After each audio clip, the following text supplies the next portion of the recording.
Buenos días. Hoy día, 14 de junio de 2022, quiero comentar para ustedes un tema propio del curso de teoría literaria. Es la cuestión de los géneros literarios. Se trata de una aproximación básicamente descriptiva. Tendremos oportunidad en la sala de clases para comentar con más detenimiento, con más detalle, algunas cuestiones de los géneros literarios. Podríamos decir, para comenzar, podríamos decir que nuestra manera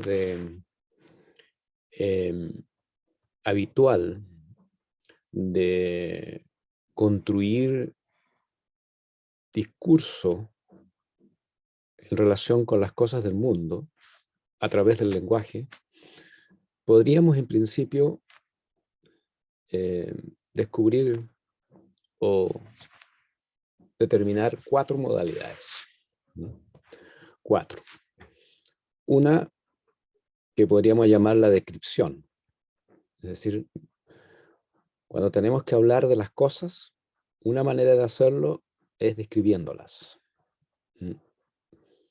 Nos paramos ante un jardín, ante un objeto, ante un paisaje, y nosotros elaboramos una descripción si es que queremos transmitir una cierta impresión de lo que estamos viendo, en este caso, a través de las palabras, a través del lenguaje.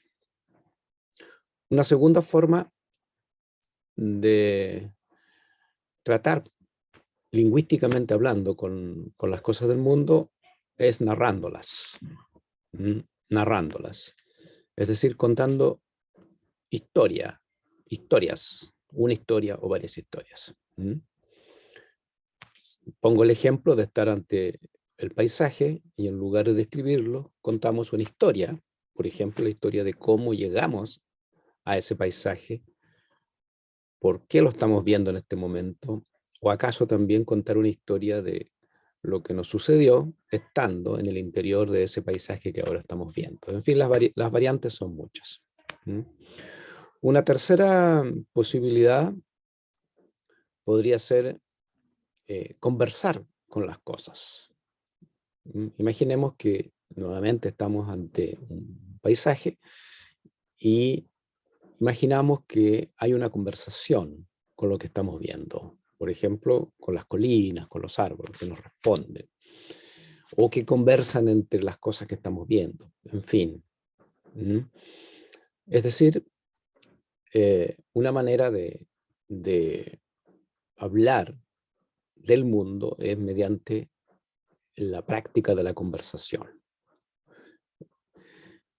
Una cuarta manera podría ser elaborar un razonamiento acerca de lo que estamos viendo, experimentando, percibiendo. Vuelvo al ejemplo del paisaje y en este caso, en lugar de describirlo, en lugar de contar una historia o en lugar de elaborar un diálogo, trato de explicarme cómo es que existen los paisajes, para qué están ahí, qué ventajas o desventajas tenemos, qué clase de experiencia es la que nos provee, por ejemplo, un paisaje bello, y elaborar una, digamos algo así, una explicación razonada de esa experiencia. Con esta mínima tipología, mínima, cuádruple tipología, podríamos decir que es correlativa con lo que podríamos denominar los cuatro géneros literarios básicos. La lírica, que podríamos asociarla más o menos a la descripción, hasta cierto punto. La narrativa, que obviamente está asociada al hecho de contar historias. El drama, o también llamado género dramático, a veces también se le nombra como teatro, aunque el drama y teatro no es lo mismo, asociada al diálogo. y el ensayo, un cuarto género literario fundamental asociado al razonamiento, a la explicación, que busca ser coherente, que busca generar un argumento, digámoslo así. Y ahí tendríamos, en cierto modo, un primerísimo acercamiento acerca de los géneros literarios. Voy a ver si puedo compartir un pequeño esquema. Un momento.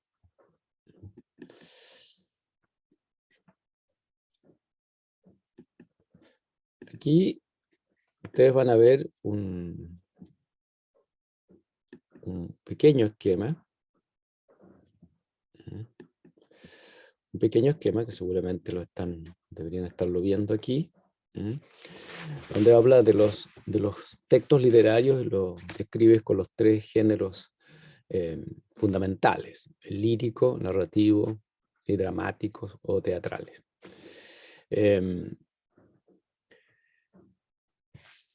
Por supuesto, todos los esquemas que nosotros encontremos sobre la clasificación de los géneros literarios son solamente guías.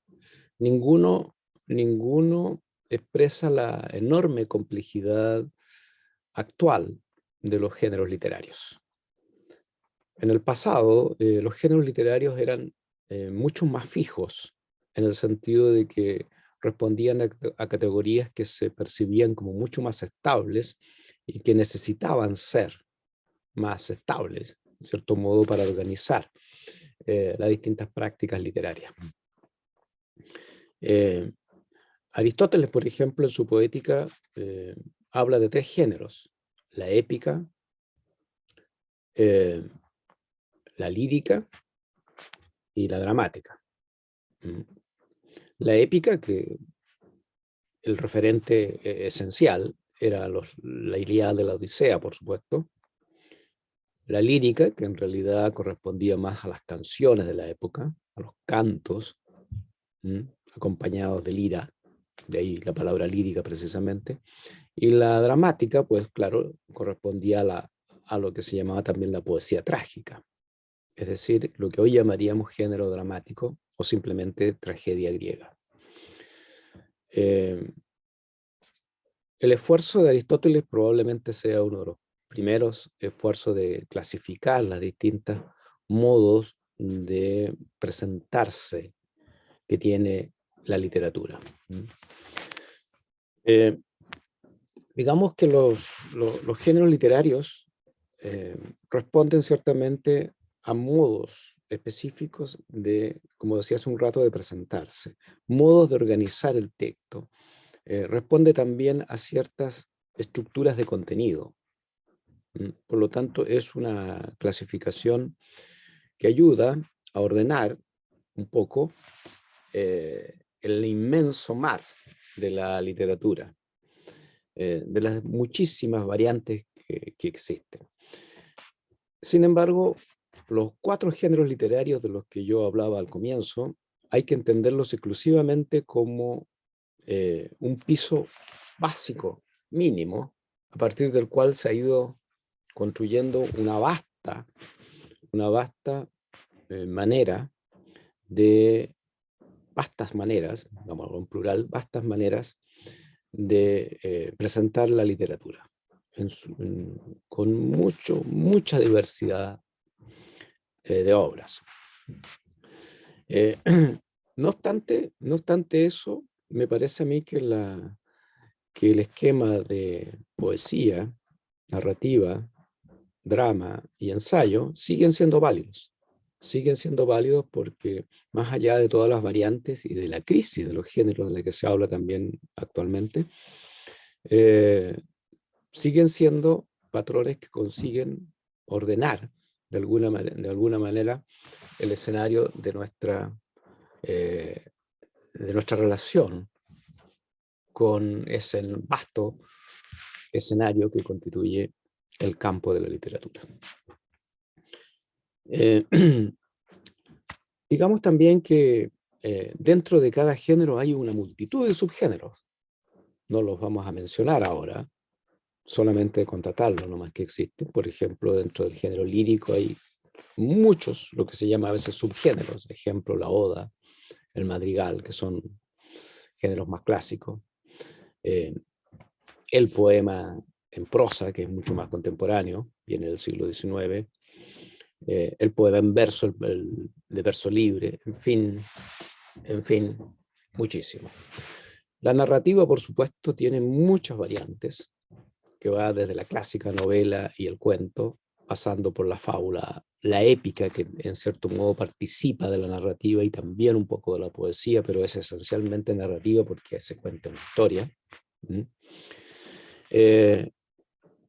Mencioné ya las fábulas, parábolas, en fin. El drama, que tiene muchas variantes, de luego, la comedia, la tragedia, que son las más clásicas. La tragicomedia, que ya la encontramos en el siglo XV, a fines, en la literatura española, con la tragicomedia de Calixto y Melibea, o también llamada La Celestina. Y luego una serie de muchos otros textos menores, como el entremés, por ejemplo, y los autos sacramentales, que vienen de los tiempos medievales y también del siglo XV-XVI, en el caso de la literatura española, sin contar la enorme variedad de la dramática contemporánea, donde encontramos de todo, desde el drama mucho más cerca del soliloquio o del monólogo, hasta el drama que tiene la forma de un circo, del llamado teatro circo, por ejemplo. Son muchísimas las variantes. Por su lado, el ensayo, que a veces tiene la forma del ensayo más típico, más clásico, por ejemplo, los libros de Octavio Paz, también tiene variantes que se pueden, un poco arbitrariamente, pero ni tan arbitrariamente, agrupar dentro de este género lingüístico discursivo asociado al razonamiento, al argumento, al hecho de generar un argumento, como una exposición argumentada sobre un tema. Decía que está el ensayo más clásico, pero también está el artículo periodístico, la nota, la reseña, que son variantes, en cierto modo, de esta forma un poco libre, a cierto punto, libre de exponer ideas, apreciaciones, opiniones sobre un tema. Hay ensayos sobre temas literarios, hay ensayos sobre temas políticos, sobre moda, sobre fotografía. Es decir, el ensayo es un tipo de género que admite la posibilidad de incluir prácticamente todas las temáticas. No tiene propiamente un límite en términos temáticos. Cualquier tema puede ser objeto de una disquisición ensayística. Y hay ensayos muy breves, como algunos de Borges, que podemos encontrar en algunos de sus libros, que no pasan de un párrafo, un par de párrafos, que son disquisiciones, como le llama él, hasta ensayos muy, muy largos que pueden constituir un libro entero, un ensayo, como por ejemplo El arco y la lira de Octavio Paz. Eso en lo que concierne a los géneros clásicos, circunscritos más o menos a la ficción, en el caso de la poesía, la narrativa y el drama, a lo menos.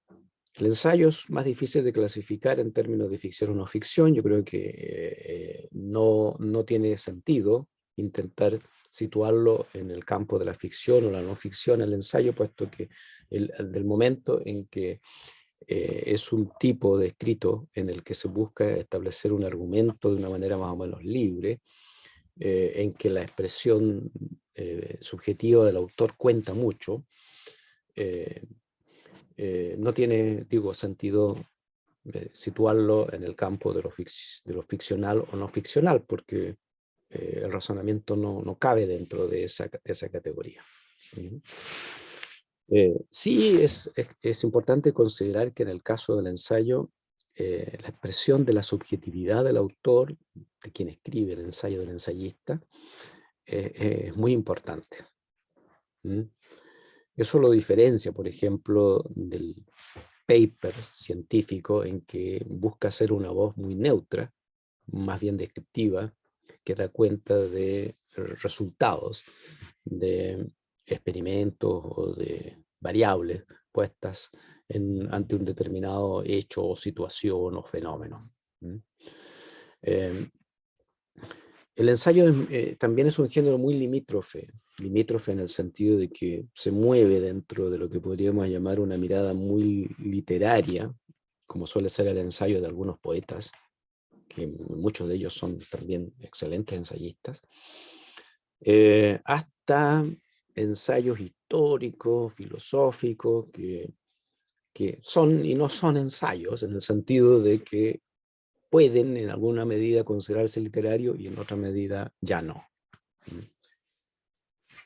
Es importante también considerar que existe un campo de géneros literarios que están situados en la parte, vamos a decirlo así, en el lado mejor, en el lado de la no ficción.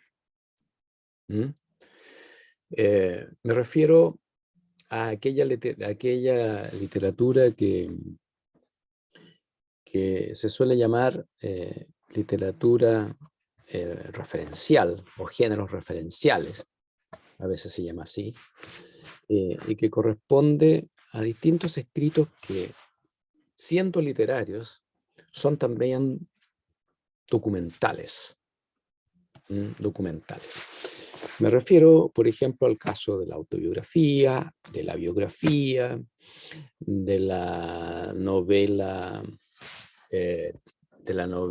reportaje, de la novela que, siendo novela, es también un modo de reportaje, a menudo con un trabajo etnográfico, periodístico previo, que acumula los materiales necesarios para la escritura de la novela.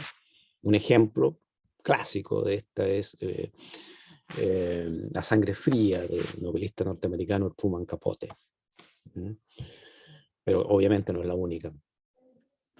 Está, desde luego, las cartas de relación, las viejas cartas de relación de los tiempos coloniales en América Latina, en la América colonial, los tiempos de la conquista e inicios de la colonia, que son escritos que no tenían un fin literario en sí mismo, pero que hoy día, sin embargo, nosotros los podemos estudiar como parte de la literatura hispanoamericana colonial, por ejemplo, o la literatura hispanoamericana del periodo de la conquista.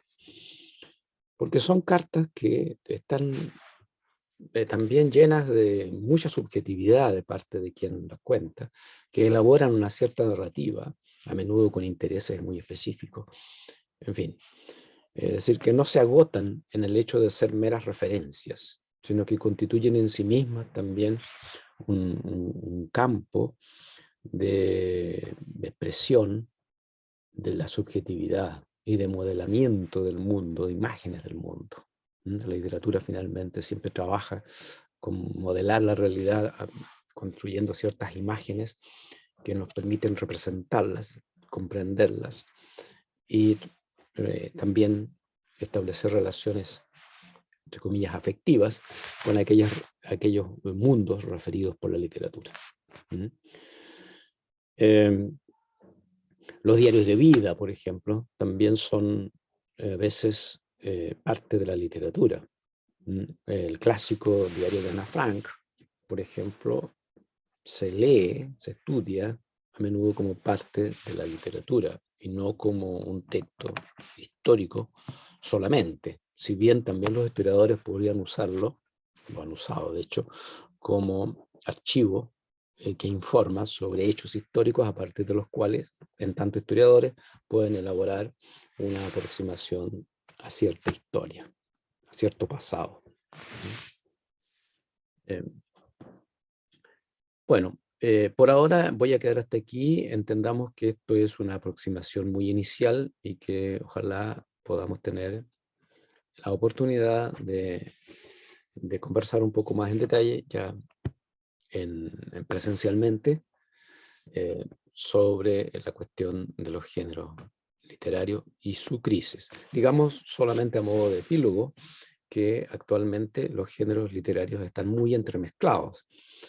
No es que no siga habiendo poesía en un sentido más canónico del término, ni narrativa en un sentido también canónico del término, sino que también hay un sector del campo literario muy pertinente, muy grande, en el que se producen muchas mezclas de géneros literarios. La poesía actual, cierta poesía actual, también contiene elementos narrativos.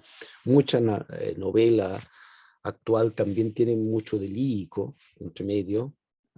Hay personajes que elaboran soliloquios que pueden ser verdaderos poemas. Hay ciertas narrativas que en cierto sentido no narran, en eso se parecen a la poesía.